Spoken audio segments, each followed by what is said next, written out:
Hi friend, I'm Jessica Ray with the LifeWise Company, and today we are going to talk about habits and how to implement good habits into your life. I love this topic so much because I love working on myself and creating new ways to function. I am so excited to share with you what I have learned. We've all been working on building and changing habits our entire lives. Most of us had to learn how to live without a pacifier or sucking our thumb when we were really little. If you've ever had to help a child with one or both of those, you know how hard it is. Changing our habits does not get any easier as we get older. We can all think back on times when we've had bad habits. My guess is that you have something you want to change right now.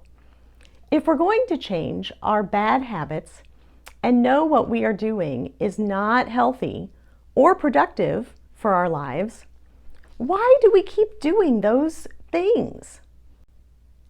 The reason is that there's no system in place to help you. In my psychiatry practice, this issue comes up a lot.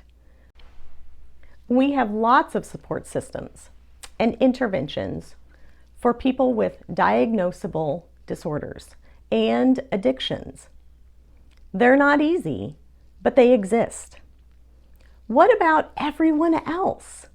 What about all of us who just want to be healthier or increase our energy or improve our lives in a small way?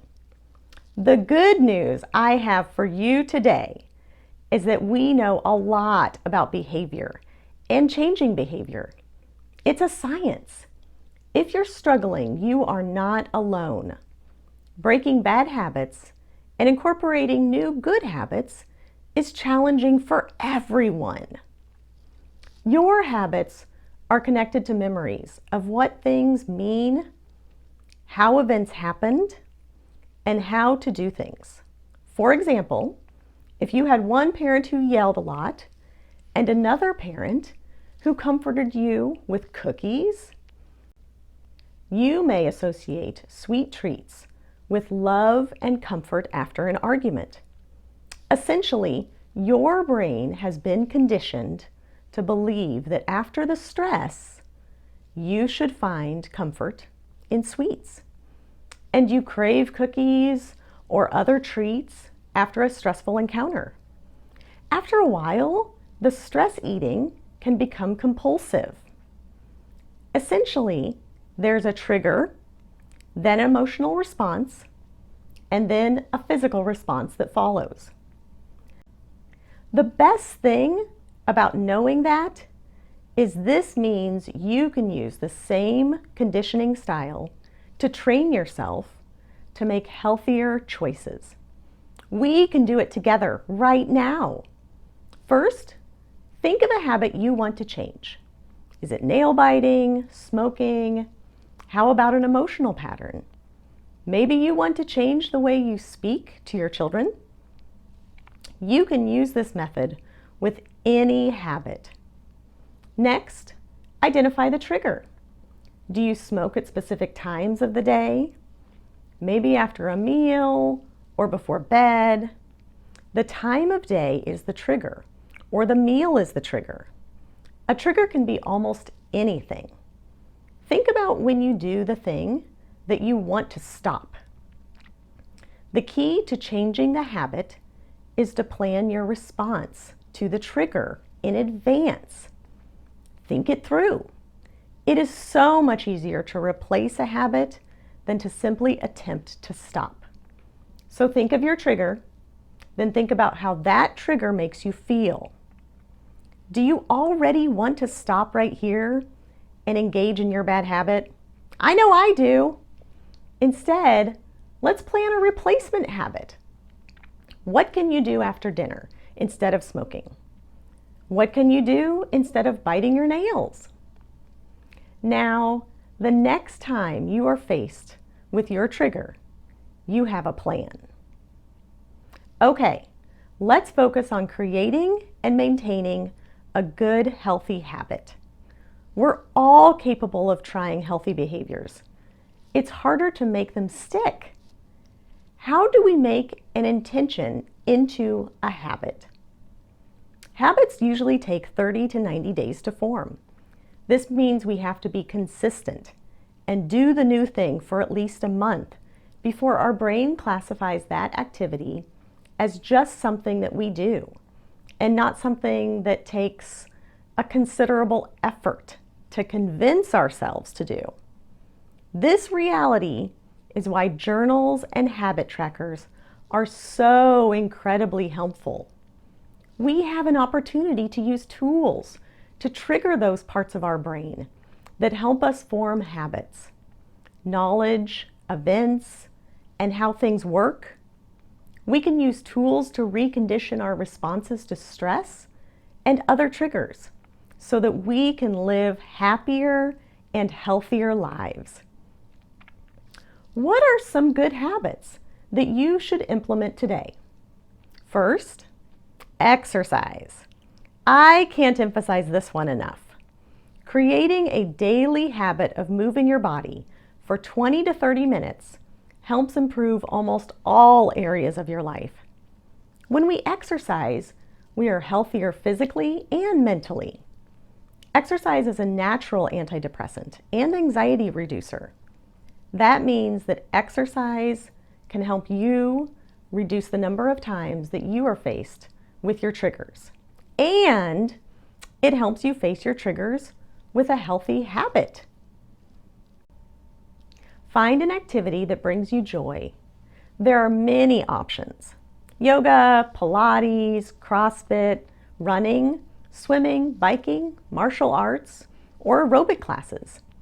I've known 70-year-old women who are world champion weightlifters and 5-year-olds on swim teams.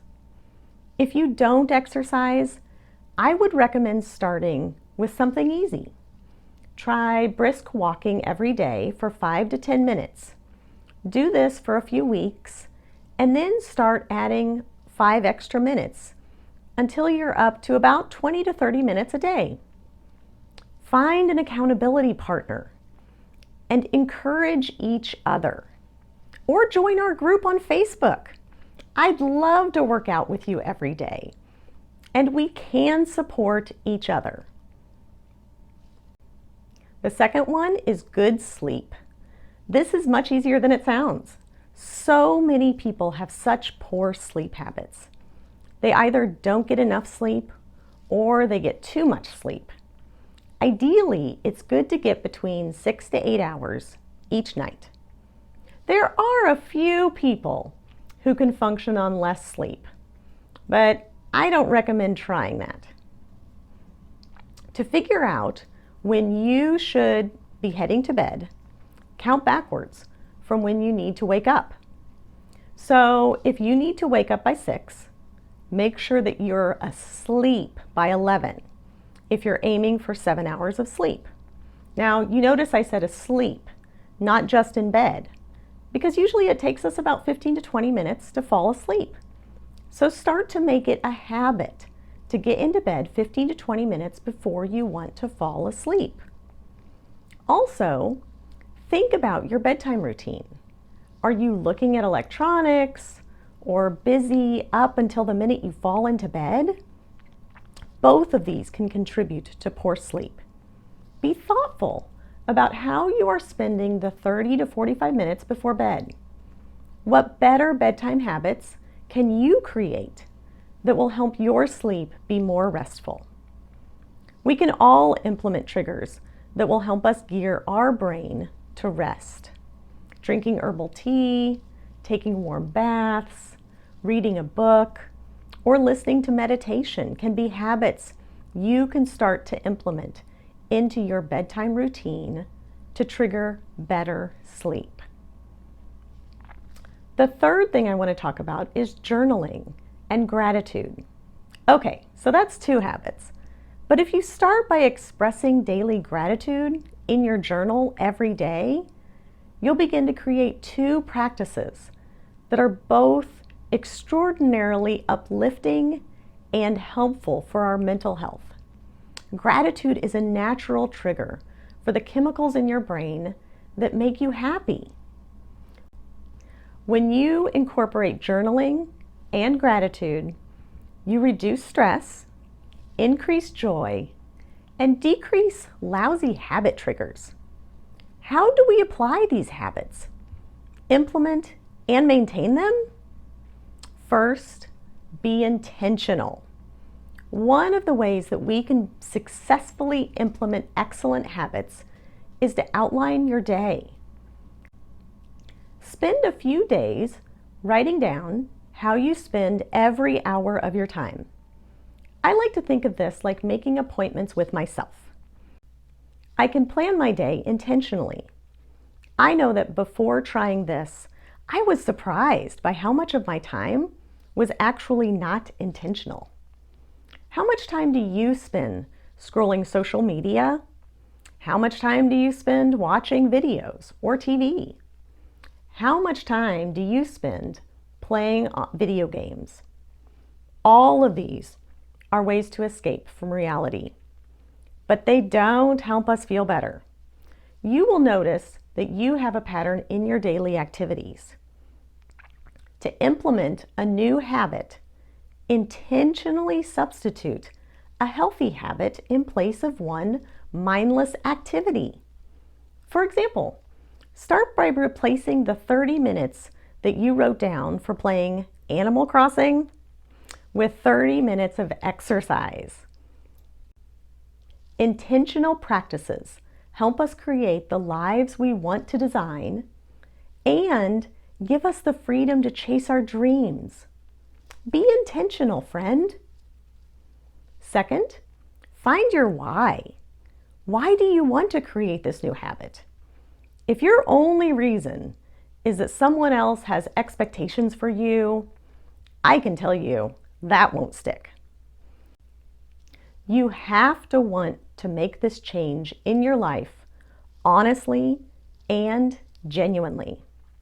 Your why will be your fuel when it's day 5 of trying to create your new habit and you just want to give up. Your why is your desire and passion to intentionally implement this change. Dig deep and figure out why you want to need this new habit in your life. 3, find your tribe. Who is going to help you maintain this new habit? Having accountability partners, friends, or even posting it on social media are ways to maintain new practices. It's hard to keep new habits alone. Notice if you are someone who needs a cheerleader or a drill sergeant.